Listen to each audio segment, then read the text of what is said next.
everyone आज फेरि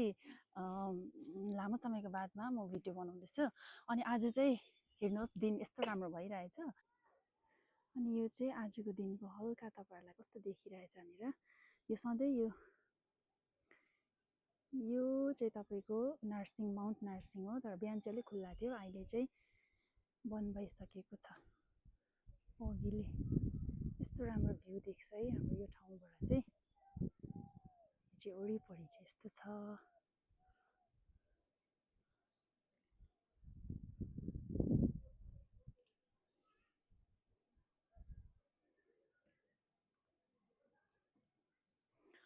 र आजको भिडियोमा चाहिँ नि म तपाईहरुलाई के देखाउँछु भन्ने भने चाहिँ म चाहिँ ड्युटी जान्छु आज चाहिँ हाम्रो क्लिनलीनेस ड्राइभ सोचेको छ है हामीले क्लिनलीनेस ड्राइभ सोचेको छ अनि त्यहीहरु देखाउँछु के हुन्छ र मेरो ड्युटी जाने बाटो चाहिँ यो हो यहाँदेखि चाहिँ भ्यू यस्तो देख्छ आजको दिन चाहिँ यस्तो राम्रो भइरहेछ यो तलको चाहिँ हाम्रो सेन्टर हो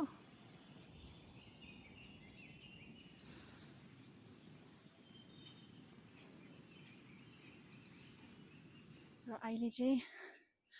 म पनि ड्युटी आइपुगिसकेको छु यहाँ मसँग चिन्नु भएको छ होला हिसे बहिनी छ अनि आजको हाम्रो साफसफाई गरेको म तपाईहरुलाई भिडियो देखाउँछु स्टार्टिङ चाहिँ यहाँबाट हामी गर्दैछ यो हाम्रो एन्ट्रेन्स हो फर्स्ट चाहिँ हामी साफसफाई चाहिँ सानो झारहरुबाट गर्दैछौँ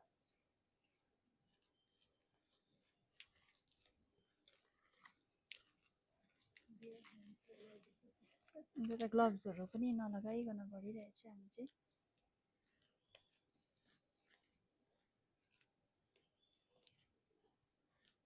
ग्लोभ्स चाहिँ छनु चाहिँ छ कि तर राखिरहेको थियो चाहिँ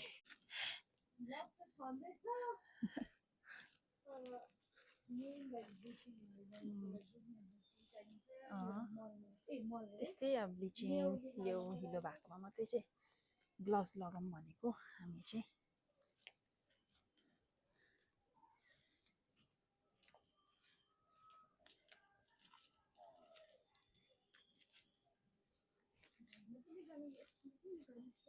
हैन झारहरु यताकोहरु यस्तोहरु निकाल्दा पनि धेरै हो नि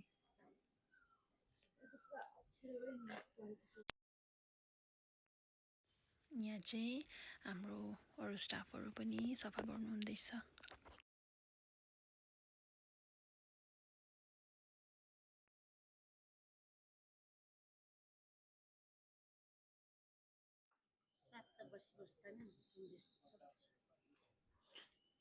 यहाँ चाहिँ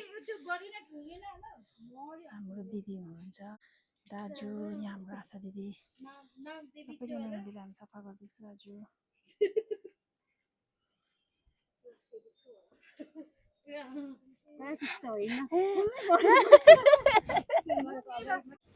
र अहिले चाहिँ हामी चाहिँ गफ गर्दै काम गर्दैछौँ आज कस्तो घाम लाग्यो कि भिडियो बनाऊँ खालके आको नि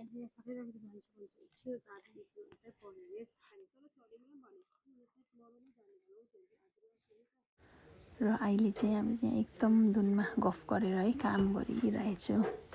चर्को घाममा यहाँ चाहिँ हाम्रो सिनियर दिदी हुनुहुन्छ यहाँ चाहिँ हाम्रो दाजु हिसे हाम्रो यहाँनिर आशा दिदी हुनुहुन्छ त्यहाँ तल हाम्रो एकजना स्टाफ हुनुहुन्छ टाइम बितेको पनि चालै पाउँदैन रहेछ है म आएको पनि है झन्डै हाम्रो 7 वर्ष पो हुन्छ है नेपाल त 19 मा आउनु भएको हैन 7 वर्ष पुग्यो यसपालि अगस्टमा त 7 वर्ष पुग्छ त